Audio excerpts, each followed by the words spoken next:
Thank you very much, Carla, and thanks to the whole team. It's been a privilege to have, as a choreographer, such an interesting group of researchers working actually around my work. So I don't feel I helped, I feel you guys helped me, and you helped probably a lot of other choreographers. So actually coming from a university with the prestige of Nova, I find fantastic that working in a team where you are, or Nuno, or this young group of researchers, and I think this is wonderful for us as choreographers, because I'm very militant on this, trying to understand that our art form branches out, and I'm very proud to be a choreographer, but in fact there's around choreography, there's knowledge, there's technologies, and there's a lot of critical thinking. So I think this is very interesting in a process of a young process, but a very important process of the autonomization as a culture and as a language, artistic language of contemporary dance. So I think this is very, very interesting for me. So in that sense, I'm the one that feels privileged, and of course that's what I wanted to say. Especially, I would like to say that the first approach was, of course, with there are three different steps very clearly for me in this process. One is the approach of analyzing movement done with Ella for setup, which I found incredible. The work Isabel, you did, Evie, the Greek practicant, etc. So this was like just unbelievable knitting, long, persistent, and completely coherent work. So this is the first approach, was the notation of setup. Then of course it evolved into the knowledge, into the creation tool, and the knowledge base. So here comes Ura, and I think she will do also a very exciting presentation later. So I think right now I would concentrate on this first, maybe the first experience I had with the setup, and then of course the creation tool. And already here Stefan talking about how he used the creation tool is amazing, because everybody will use it differently, and this is what happens when you put a software in the market.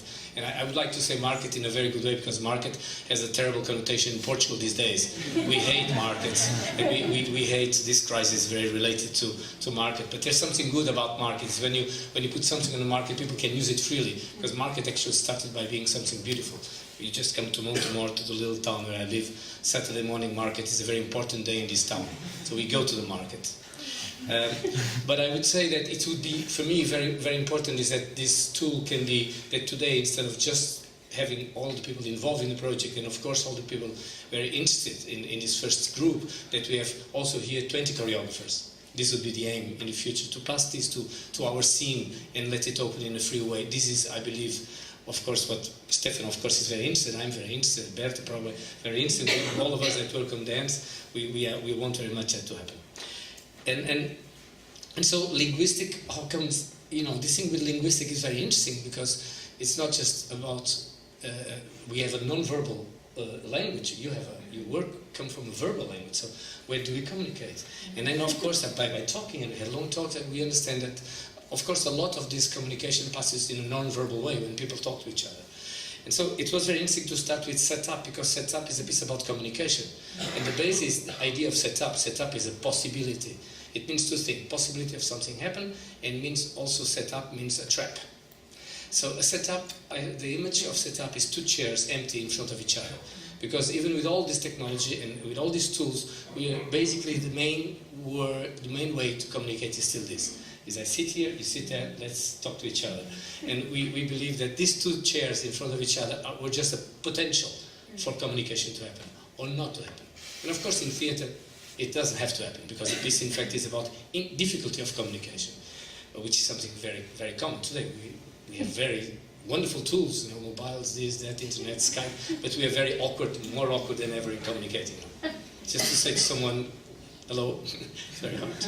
And I have a daughter that's 16, and for her it's even harder today than for in my age to say to someone something like that. So that's the beautiful thing about all these tech tools are that they connect language with performing arts, not just dance. Actually, dance is very nice. It's through dance, and also with this digital media, this technology. These three things are really fantastic, and then this creates a lot of the questions about the body in the digital area. How, between digital, analogic, etc. So this could take us also very far. We set up, I think the hard thing is, and when Isabel did, we talked a lot about that, and I remember we having long talks about gestures, and what I was fascinated was that these people are not dancers, but they try to understand us. So it was absolutely scientific, the approach, nerve-wracking for me sometimes, because I'm a holistic guy, I just do it. You know, I'm a doer, I don't think, I do, sometimes I think later. That doesn't mean that I don't prepare my work, but on the moment itself, the stream, things happen faster than you think. Thinking it gets behind you. So actually, what I found, I always find very interesting, these tools that give you a critical distance, that let you think about what you've done, or think while you're doing, or this is so good for us because we are doers. But we have a kind of a special, I think, unique way of thinking, and actually very authentic in choreography. But we only realize that much later. So sometimes we even realize it after the premiere. So this is really, really interesting. And so basically we set up, the hard thing was, I think you felt a little bit with the three guys, this is a piece about perception. It couldn't be a harder piece for you to analyze because it's not frontal. And the piece itself is three people that have a huge problem of communication, three men, that's why there's no woman, because every time there's a woman you think it's a love story, so it's just clear and fine, it's a man.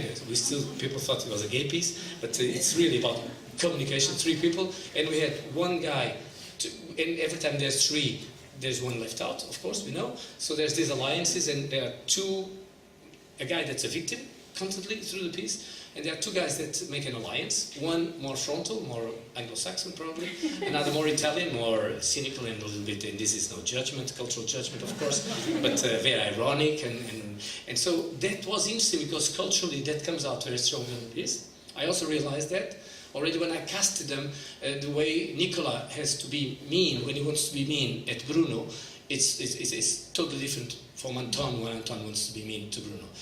And that was very interesting. And actually, this section that you choose is the hardest section in the piece because it's a section that is created where nothing happens. And actually in the piece we call this section shit talk, which is in Portuguese conversa de merda. That means there's nothing to be talked about. It's pure, it's not about what you say, it's really about, apparently it's a nonsense, behind is a huge violence in terms of body and of relationships. And also this piece involves the audience, which is interesting, it's a bifrontal piece. We had 100 people on one side and 100 people on the other. And we have a corridor of 20 meters, just 4 meters wide. So you only see the dances and the audience was the text also of the piece, not just the context. So you see one body against a lot of bodies, so you could sense the reaction of the audience on the other side. There's a lot of interesting things. Sometimes we would just exit a room and turn on the lights and leave the audience for 5 minutes looking at each other until the tension grows so much because you always have someone symmetric on the other side.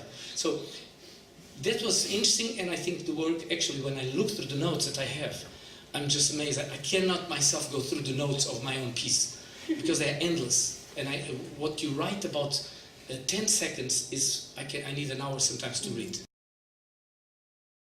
And I find this fascinating, huge learning experience for me, huge questioning for me, huge process of my self-understanding what's going inside my brains and my body when I create.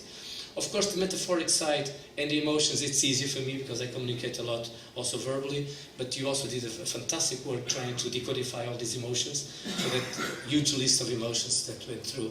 I never thought there were so many emotions. Scientifically, I was reading through this list, and it was very interesting. So basically, this was the first experience. Then came the second experience was of course, the creation tool. I think I have, like Stefan, a bit older guy, so probably I'm more intuitive. I use a lot of technology. I mean, I've been using technology for the last 15 years, 20 years, I think. I love it, but I approach it in a different way, of course, than you in another generation you approach it, of course. And I hear you talking, it's so different from me. Then I'm another human being, so other people will use it.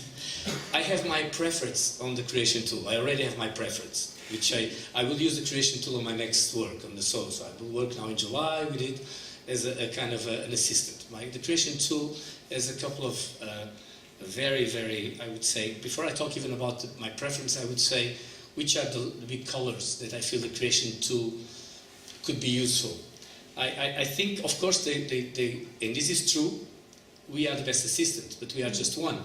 So or then we have someone with a lot of complicity that takes notes and writes. And in Portugal these days we're very poor, so on the budget we don't even have money to hire an assistant. So this is a fantastic assistant. And that's one, so the thing of catching in real time something creates a kind of a possibility of a certain critical distance, because I can have a camera wherever I want. For instance, I can have the camera on top. If I do a composition, if I work on a group piece, and if I really am worried already in the end of the work, not just with the material, but with the organization of the material, like the helicopter, I would say more statically, but I would put my camera on the top. And there's a feature we decided not to use then. It's not here, but it will come, and it was working. Only after a while, the level of bugs that it was not easy to have it, but we have two cameras. There's a feature in the program that we can have one camera on top, another camera front. And actually it works very good for me, very wonderful. Then in this version, I think we only have one camera now. In this version, we have only one camera, right? We have the two cameras. Okay, so you have two cameras. So which is beautiful, because you can have a top camera for composition and a frontal camera, for instance, for emotions, which gives you a huge amount of information. And then, of course, you can go home and you have the two things. The material itself on a close-up view and a more frontal view with the communication, and then a top view with the bodies in context with space. So it's really interesting. Then I think another very, very exciting, so in terms of creation, it gives you the chance, and then gives you the chance, like Stefan was saying, to go home and do the silent work we all do. I normally do when my kids are asleep with my headphones until 3 in the morning, and which is we all do, so that we prepare the work for the next day. And the tool is fantastic, because you can write, and you have all these hyperlinks. For instance, one thing I do a lot is I change musics, and I change text, and I just throw things. So you can have a film, and because this works on a timeline, like we are used to, like Final Cut or editing program like Premiere, we just go into the timeline and we can put music, for instance. So I can see a dance with music, which I normally do with my Mac by opening two programs sometimes, with a video or with YouTube. So you can get things from YouTube. You do a lot of research with text, for instance, and you can incorporate it on a timeline basis, which is actually very intuitive. So that can be a very good. Of course, you can criticize your own material. You can look and say, I like this, I don't like, etc. So then I think the notation, the amount of capacity of notation with all those layers, gives us a very interesting way to work on a notation, pure notation level, reconstruction, repertory reconstruction. I'm looking at Zé Fazenda, and I'm thinking of university, and I'm thinking about how this can be used on a university level. Of course, it's quite fantastic, because you can have pieces of repertory that can be also studied by students, or can be one day put on a context of a company, of another group.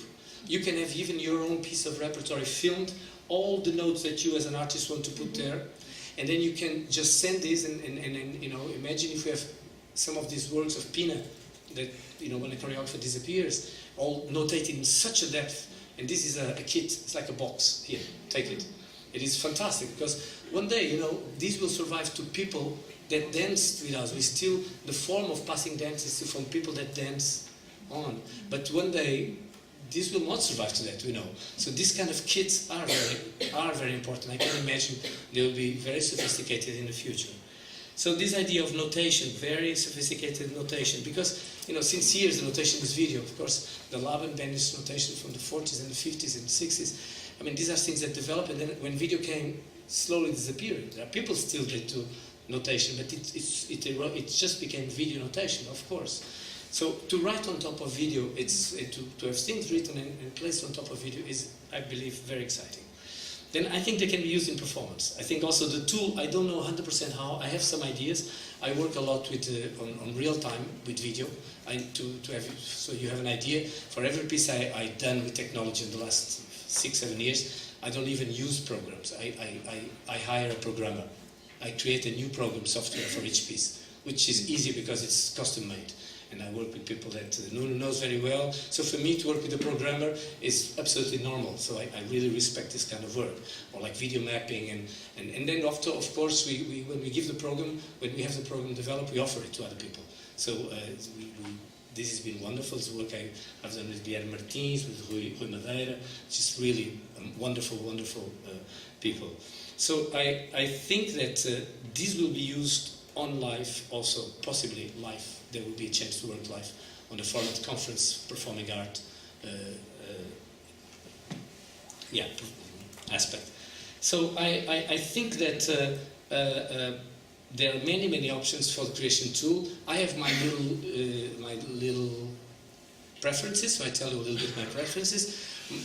I'm a very intuitive guy. I type relatively slow. I type okay, but not on the speed that I can put my notes there. But I know if it would be my younger brother that already types twice faster than me, or my daughter, this would be their movement. But my movement is this. So for me to write on the screen is fantastic. So my preferred one is a touch screen. The fact that it's a touch screen is very important. I can see this develop later for Mac. We've talked a lot about that for iPad, whatever. But right now we have this version and it's quite fantastic, and I think you should start using it and enjoying it. But I would say to write on top is very good. And then there is one little preference I have on this piece, on this software, which is the delay. You can decide which delay you have. If I see someone moving, from the moment that I see that person moving to the moment that I take to write, I lose 1 second, 1.5 seconds. So the program enables me to look at something, and then when I write it, I can delay 1 second, half a second, 2 seconds. So I see something, when I write, I see it again, and I write on top of what I saw. With double windows. And this is so fantastic, because this was something developed in Multimodal actually. We were there, and this was developed at the time we had a session there, and this was for me one of the most exciting real-time things that you can do. That you can have a delay, you write on top of what you've seen, and then it immediately jumps real-time again. And I think I will use a lot that feature. Another feature that is very good is the microphone.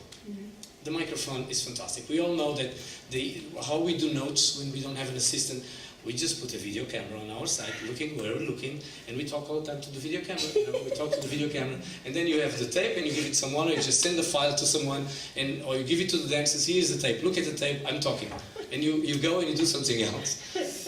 But this is very good. But then you do this with this program. It's fantastic, because of course you can have the camera there, and then you can have a microphone here. And you're talking, the camera is filming from wherever you want. On top of that, you're just putting the bookmarks. Of course, I don't have such a need of a palette of bookmarks. They're endless. You can do yours. But I have 2 or 3 bookmarks already ready, so I just go click, put, and I know which bookmarks are, so I have maybe 3 bookmarks in real time. I cannot work with more than 2, 3, but I know, I'm sure my daughter would work with 10 bookmarks. I can't work with more than. But I would have them ready to go on the point. They are very interesting, but you need to get a bit used to that. Then, besides the microphone, I think the motion track will be very good. And I think with the Kinet, we did some tests with the depth. They can track several bodies. It can be very exciting. I think this is one of the tools I didn't experience, but I can imagine, because I work a lot with motion track for a lot of programs, a lot with webcams, with sensors or whatever, and so I've done quite some stuff with that, and I can imagine I will use this feature, and then I will finish I finish quickly. I am coming to the end. I'm looking at my list of on my preferences. Yes, I think the hyperlinks are very good. So when you go home, I do a lot. We all do a lot. I mean, we go home and we go YouTube until 3 in the morning, and you go, all kind of checking everything internet. You Google all the time. You go Wikipedia. So we take all these things and you just prepare a lot of files that you have either ready on the window or the file windows on top, or you already put them on the timeline. And this is so exciting, because you have like everything in the timeline. So I can imagine this is also a big help. That would be a good help. And so, I would stay here. These are a little bit my comments on my preferences. And then just the last thing about the database, because I'll try to come in the afternoon. I can stay a little bit. It's not okay, but the database, the knowledge base will be probably something very exciting for all of us. But then I think we'll take. Okay, thank you.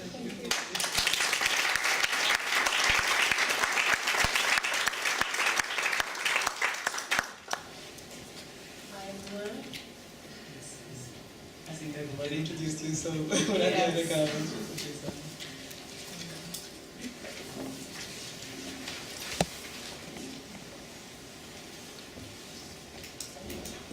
I'm really glad to be part of this team and this research project, since it crossed two fields in which I developed my work: performing arts, dance, and interaction design. So I will open.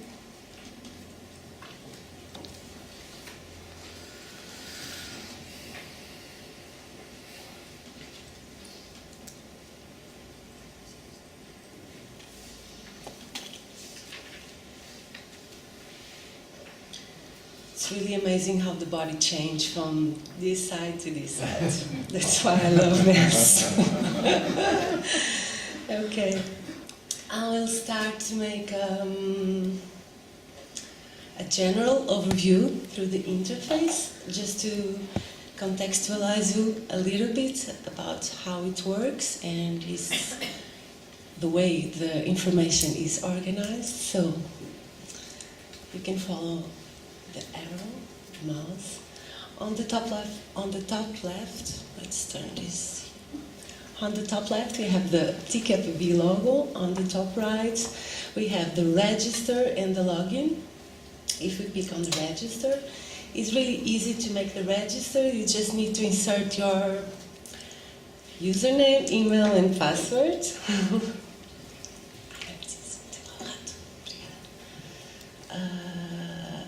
And after this, you'll be able to start uploading your content in the knowledge base back office. Okay, we do the register. I will speak about back office a little bit later. Now, let's come back to the front office. Here, still on the top, we have the Take Up a Bit project, a section in which you can find all the information about the project. The creation tool. In the future we will have tutorials, and it will be possible to download the application, I hope free. We all hope. And if you keep moving, the knowledge base in which we are right now. And on the side we have the knowledge base search engine, which is one of the 4 ways of searching, browsing for information. You just can type here whatever you want, a key theme, a name of an artist, a name of the piece, even biographies, everything you want to look for, and you just type it and you go directly to the source. Other 3 ways of browsing for information and navigation is through this graphic.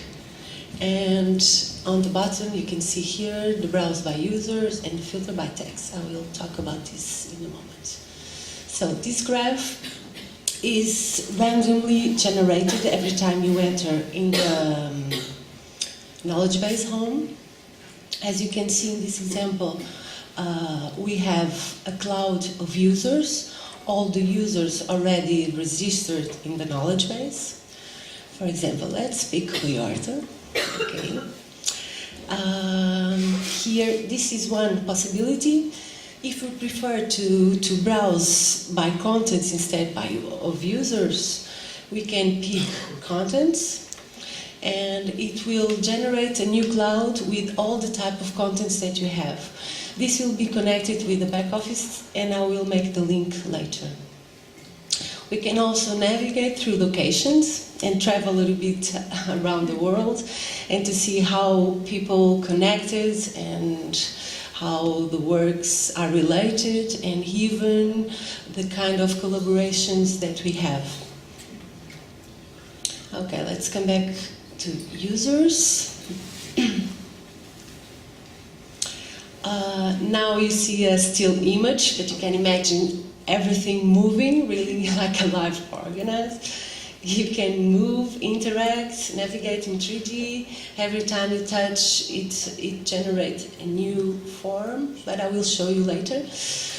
So when you roll over the users, in this case, you will see that these lines highlight. And these lines, why are they here? they represent, or they represent the common field of work, or even the kind of research or the interests, the motivations that people have. So people who are related through these lines means that they share the same interests or fields of work. If you let it down a little bit over the name of the artist, you can check on the bottom all the text related here, all the text related. This is an example with his contents, works and research.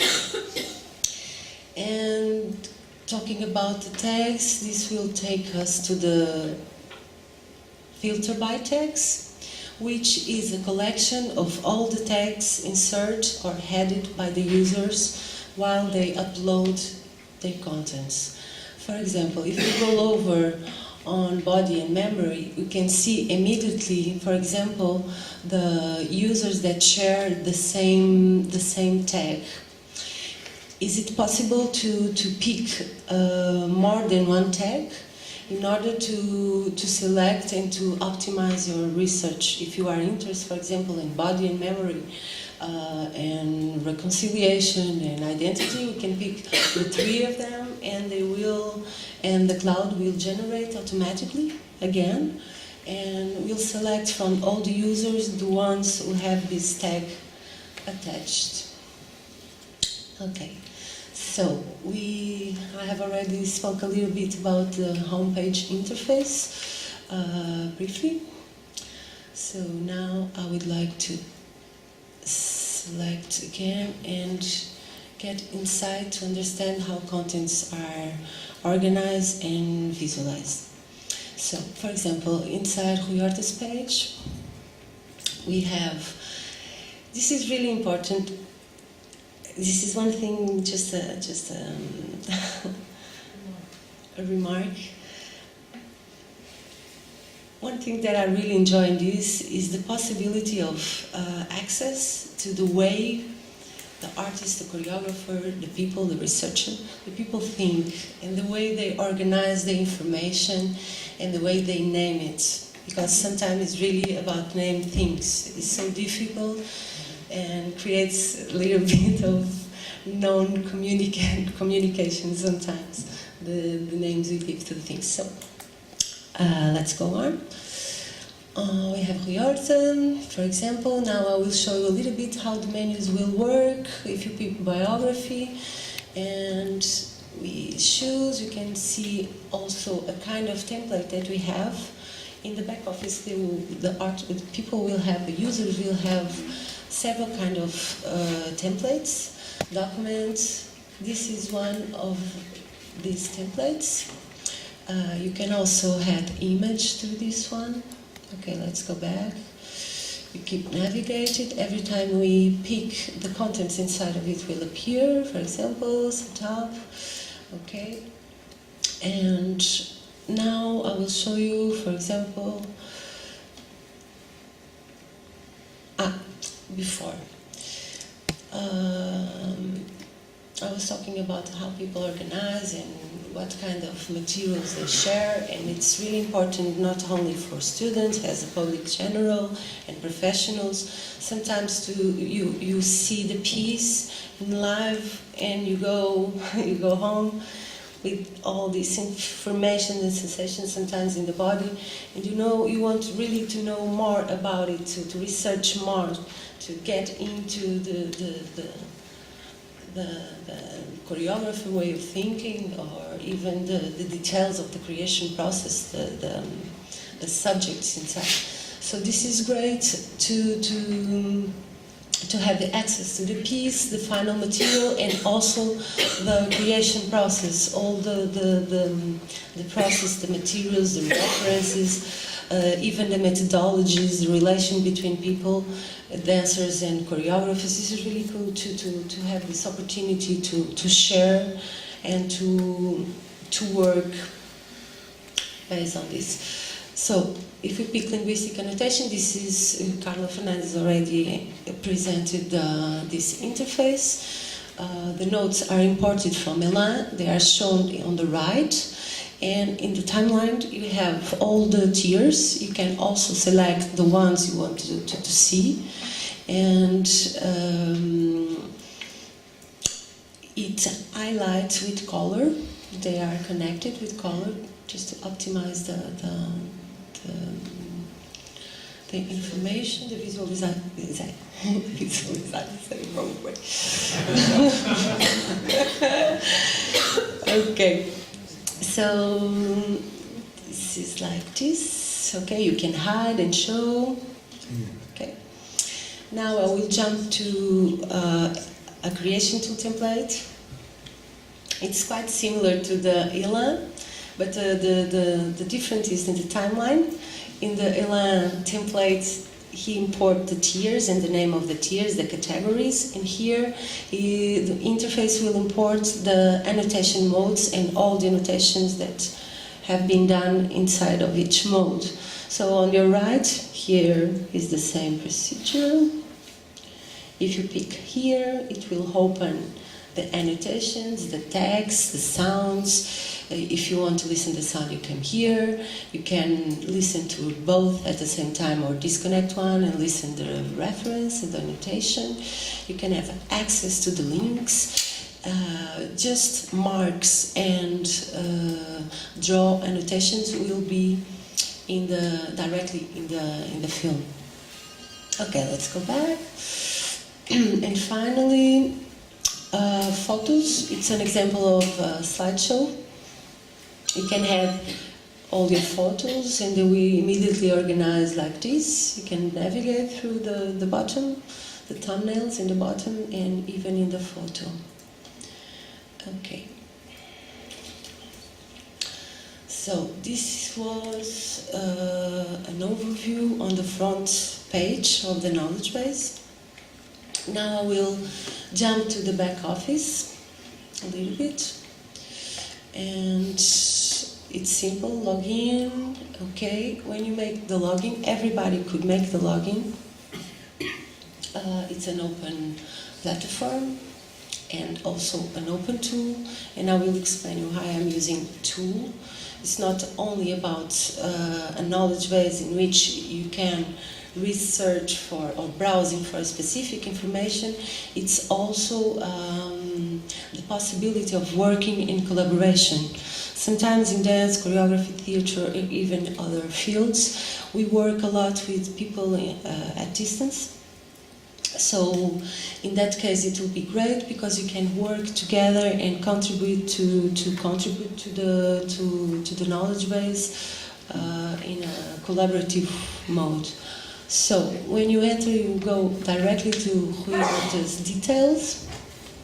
You can fulfill with your information, change every time you need the password, insert your site name, the name of the page that you want.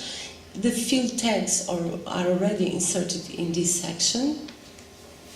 And this is really important. You can add other content makers. And this will generate a password and they will have access to the knowledge base back office. If you are working together, as I said previously, everybody could fulfill with reference, because sometimes in the creation process it's really difficult to share all the perspectives of the same thing, to collect all the information. Suddenly we let the dossier to the last minute and try to compile everything. And this is great to see how in real time how the project is growing and all the perspectives from everyone and opinions. Okay, this is a content analysis, really simple. If you jump to edit content, this is the place where users can add and upload the contents. On the top left we have the head menus. You can add menus and content menus. This is an example of the site structure already. For example, I will show you how to add one content and what kind of templates that we have. So I will try to have in Stageworks, content title, and I insert the title of the menu, and here I can choose the kind of template that I want. So we have document templates. It's simple. It's possible to add text and image and sounds and video all in one document. We have also slideshow template that I showed you previously. Video template. You can import files directly to the knowledge base server, or you can even embed a link from a video already from Vimeo or YouTube that you have already online. Okay, you can import also PDFs, documents from files from the creation tool, and from Elan. Okay, let's pick, for example, slideshow. When we enter, we can choose where or which level will be placed the menu. We can change it anytime in the parent item. And this type of contents, the next, this will be. I talk about this in the beginning when we navigate through the browse by contents.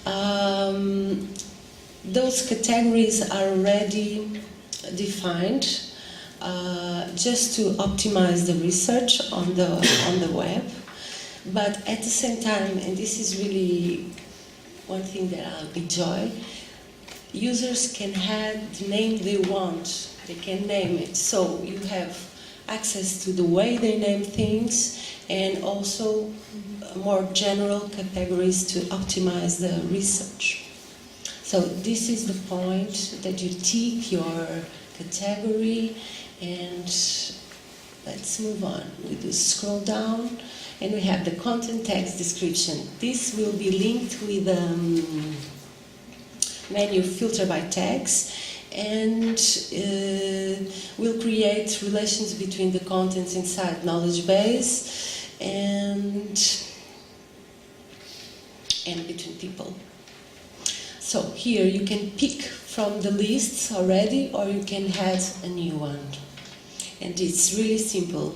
The platform will generate automatically the relations. The ones who share the same tags will be connected, which is really cool, because suddenly you want to research for a specific team, and you can access to different perspectives of ways of work or approach this team. This is really cool. Okay, so finally, we just need to import or embed your video. If you want to import, you click here. If you want to upload directly to the knowledge base server, or if you want to embed from Vimeo or from YouTube, you can have it here. Okay, after this is really simple. You just need to save, to publish, and after this you watch it online. Okay, 5 minutes, let's go online. Okay.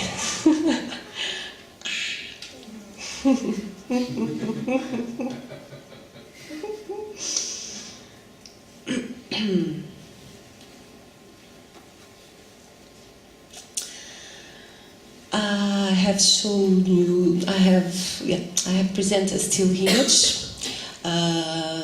Now I will show you a little bit how the platform looks like. This was the graphic that I was talking about. Still not done yet. Still need to apply the final design, even the page, but it's okay. It's a work in process. So here you can navigate. For example, you can grab. If you want to chill out a little bit and shake people, okay, you can do it and grab it. Okay, let's pick, for example, from there. And let's go inside if you let me. Okay. Thinking, still thinking. Okay.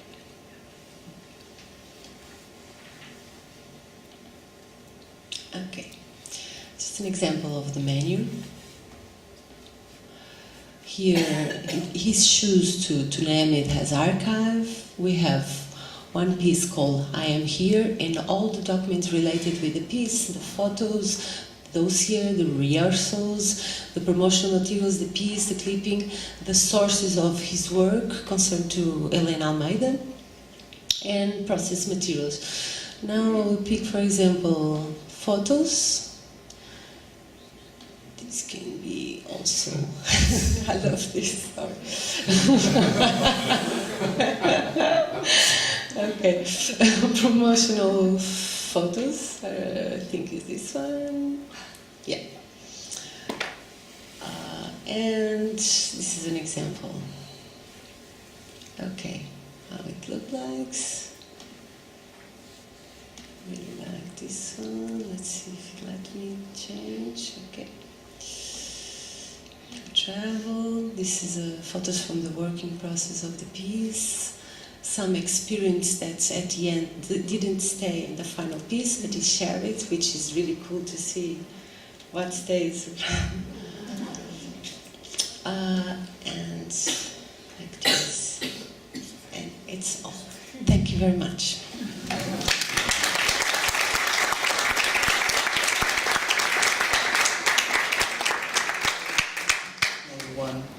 So now I really give the floor to Isabel Galán, because she was the responsible for the microanalysis of these pieces.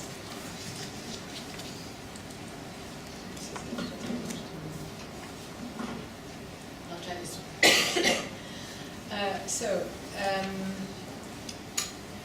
I think the reason Carla invited me to participate in this project was because I worked with the multimodal analysis of face-to-face interaction. Also, that means analyzing speech and the co-verbal body movements. And a very important thing is that in this area of gesture studies, you consider speech and body movements and co-verbal body movements as being underlined by the same system. And so it's somewhat difficult for me sometimes to separate what is conveyed. It's not difficult because you analyze everything like that, the microanalysis, but to consider what have I conveyed by speech or by body movements, because the way I speak is also with all my body, and so you are perceiving lots of aspects and lots of information from what you see and not only from what you hear. And also another aspect is prosody. Prosody can also be iconic, and so it's just a huge set of units and of modalities that you have to take into account, where also all the interactional setting and so on. And so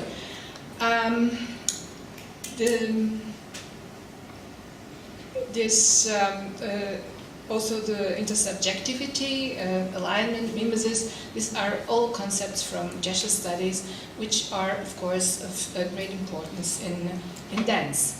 And also not only for the choreographer, but also for dancers themselves, and also for the audience, because audience interprets all these movements according to their cultural habits, memories, and shared background, and all this stuff, presuppositions, expectations, and all this stuff. So this has to be okay. These are some of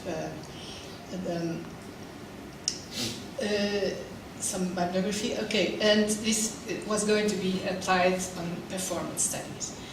And so through this microanalysis, all the body movements and non-movements of postures and so on, spoken words and prosodic features could be taken into account, and also the idiosyncratic tendencies of the dancers and of the choreographers, the cultural aspects of body movements, and expression of emotions. Of course, this expression of emotions, if we interpret them, this is also determined by our own cultural experiences and so on. And also this interpersonal coordination, synchronization, analysis, alignment. Recurrences, as Carla said, are very important. If you want to find, if you look for a certain object, how can I express anger, for instance, and how is it, how it has been analyzed, and so on. And so, for this microanalysis, we made first the transcription of spoken parts of the performance. We worked with setup, one of them, and with I'm going to talk about a very small scene. This is the, as Roy said, shit talk. They are talking to each other. And for the transcription, of course, we didn't use the phonetic alphabet, but could have used GATT. This a transcription system for prosody, developed in Germany, and but we transcribed it with the normal writing because it was not the purpose of the analysis, and we made the annotation of body parts with a conventionalized vocabulary, kind of vocabulary we developed. I must say, one of the purposes of Clara was to have somebody who didn't know anything about contemporary dances. So was the case of myself and of Evie, who worked with me. And so we just developed a kind of vocabulary. I think I can be still working. So a work in progress. And then we have also a vocabulary for dynamics of movement, and then I just want to say to show you some slides from the annotation. For instance, here we have this scene, this section, she talk, and the chair trio, because there are three dancers. Interacting with each other, and this one, Anton, is in this position. It's always they are joking with each other, but they are annoying one of them. And we see here at the left side all this annotation. You can scroll and see what's scroll down, up and down, and see different levels of the analysis. And this is the upper level. And then it's another image with the level somewhat. Here is the annotation of movement. This is Nicola is standing. He stands up, left arm front, and so on. We had a very mechanical description of the movements with the angles marked on several parts of the body. We didn't know if it was right or not. We just did it, and we'll see what's going on. But in this case, we can always search for some movements, annotation, some vocabulary, some words, and then we have some movement clusters, and where at which part they had the angle of 90 degrees or just like that, and so on.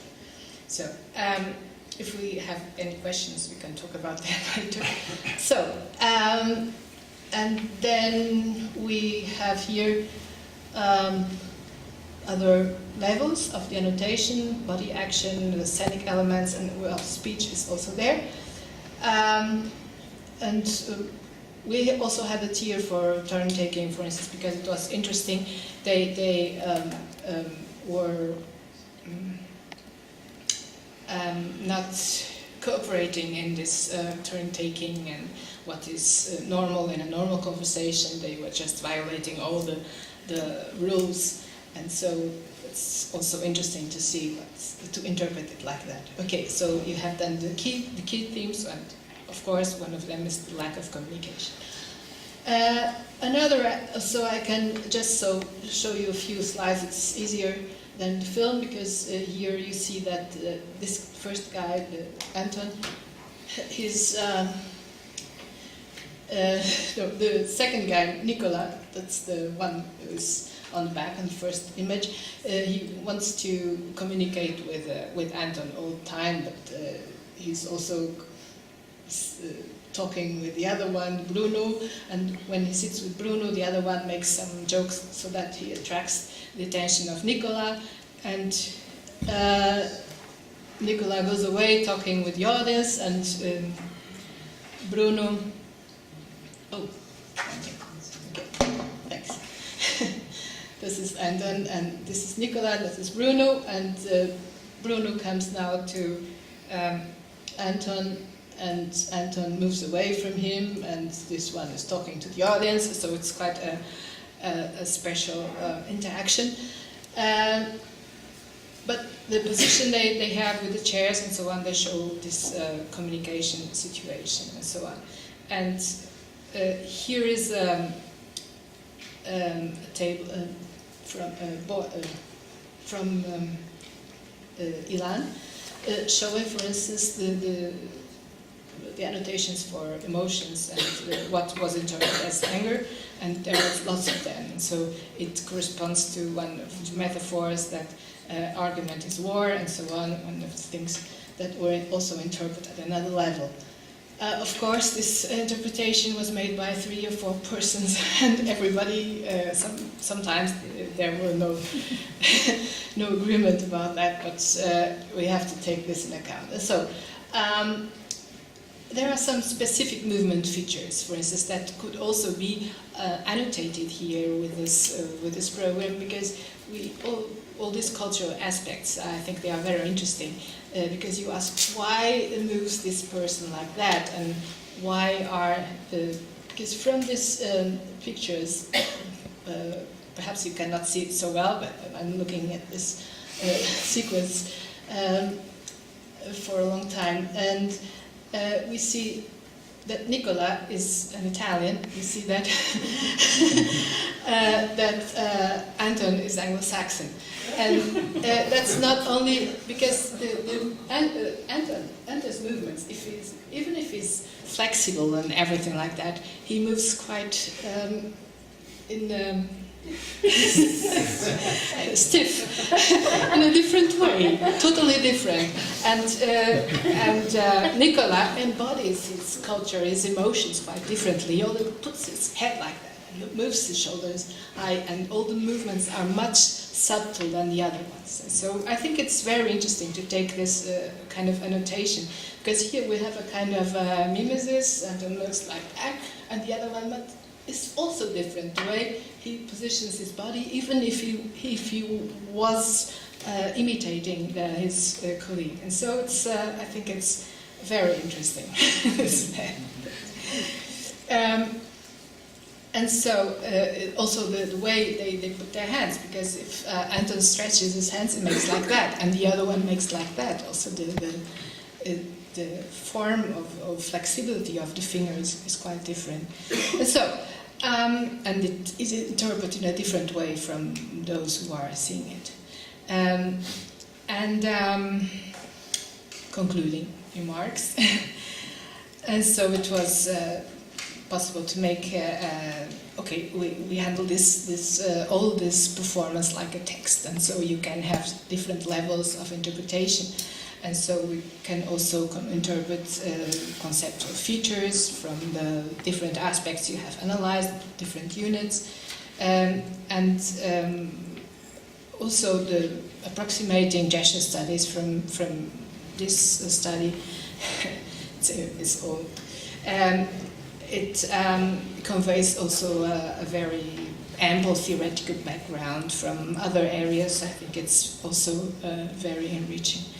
And so you consider not only the physical aspects of movement, or these features that are individual, that are culturally determined and everything, but also collective interpersonal aspects, also this relation between dances, between the choreographer and dances, between choreographer and the audience, and dances and the audience, and everything together. And also the context, situational context, the space where they are moving, and the influence of the other scenic elements and the way they move and so on, and the way all the piece is perceived by the audience. Because it's so complex, there are so many modalities together, and I think all of them have to be taken into account when you analyze such a piece.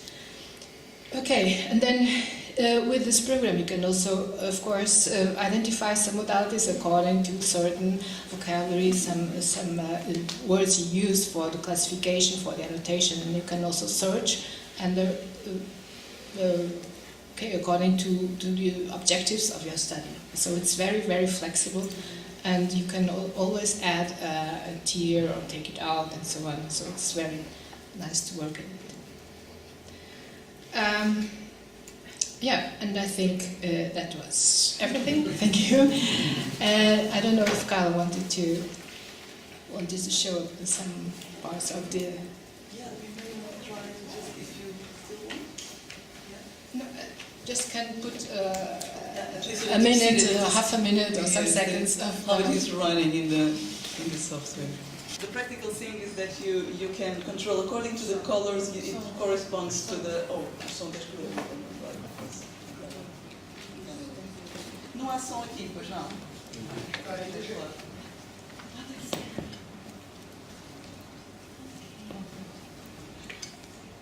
Just because my colleague Nuno cannot be here today was also so frustrated.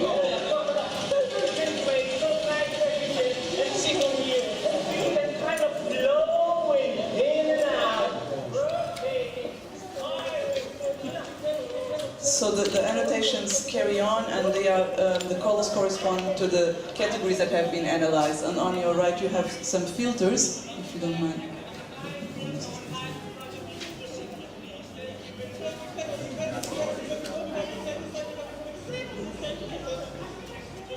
And there you can choose. Now we've just chosen conceptual metaphors, body actions, and speech. So the contents show at the same time as the timeline goes. So it depends on you whether you want to see all the categories or just some of them. And with the colors you can control, there are a lot of conceptual metaphors found, or a lot of scenic elements, and so on. So just...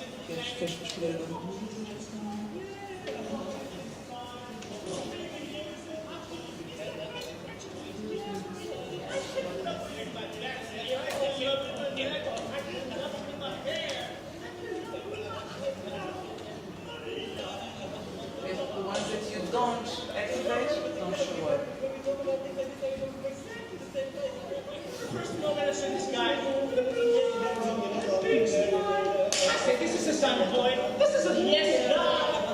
So it's incredible. It's incredible. When we talk about things like this, it's going exactly the same thing.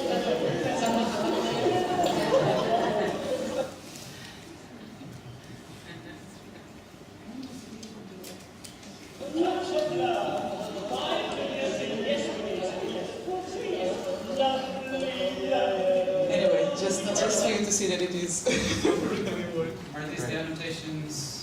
Because many of our partners and friends here have seen us working on just the ELAN, and now the ELAN has been exported into the new player, which is now browsable in the knowledge base. So of course in the knowledge base you have what Ura showed yesterday, which is the graph, and then all the authors that have already contributed material, even Ennio Greco, photos, films, texts, biographies, and so on. And then when you come to the link of linguistic annotation, at this moment only for Vuyorta, because we have only annotated for Vuyorta, then you come to this. Of course, if other artists would like to use now the creation tool, we are not going to use Elang anymore, we're very happy with it, use the creation tool to annotate, then it's easily, and they can do it themselves, exportable to this as well. So it will be visualized in the database as any other normal video, but just framed with the annotations that you have done with the creation tool.